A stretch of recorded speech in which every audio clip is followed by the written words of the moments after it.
आजको सुरुवात त यस्तो मिठो खानादेखि भयो। आज होटलमा खाना सकिएर घरबाट कोदेको रोटी अनि यतातिर भात र यतातिर मासु बनाएर पठाएको थियो। कसले खानुभएको छ यो कोदेको रोटी र यसलाई इन्डियामा के भन्छ? मलाई त आज लास्टै पहिलाको याद आयो। दिनको सुरुवात एक गिलास चिसो गन्नाको जुसबाट भयो। हेलो, कसा छौ मेरा मुटुहरू? म पनि निकै छु। भिडियो मन परे लाइक सेयर कमेन्ट गरिदिया। आज त बाहिर यस्तो दामी भ्यू देखेको थियो, हेर्दा हेर्दा म त आँखाले नै थाके।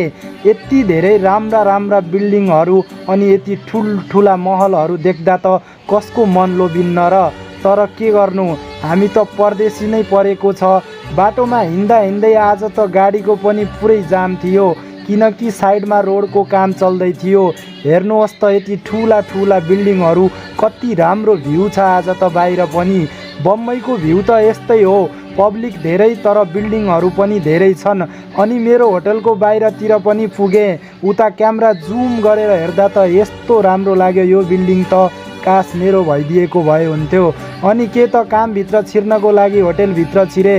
होटेल पनि एकदमै चकाचक छ, किनकि हामी सधैँ सफा निट एन्ड क्लिन राख्छौँ।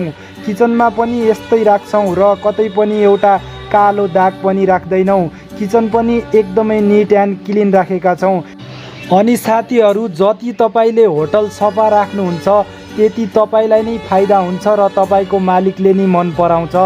यतातिर मैले सेटिङ गरेर मजाले मिलाइसकेको छु।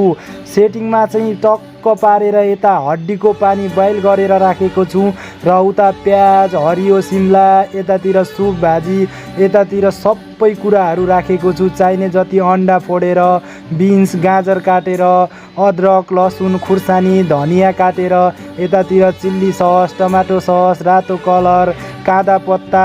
अनि यति अब सबै त तपाईँहरूलाई कति भन्न सकिन्छ र, किनकि चाइनिजमा धेरै कटिङहरू र धेरै मरमसलाहरू लाग्छन्।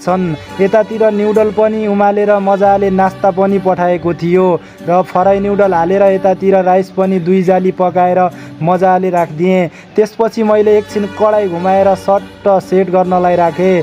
सेट गरौँ भनेर कडाई राखेको त त्रिपल राइसको अर्डर आएको रहेछ।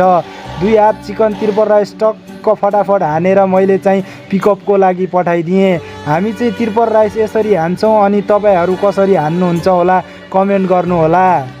यो होटेल लाइनमा त्यति सोचे जति आफूले सजिलो छैन। काम गर्न निकै कठिन र मिहिनेत गर्नुपर्छ, किनकि यहाँ गरम गरम आगो र तेलहरूसँग भिडान्त गरेर काम गर्नुपर्छ।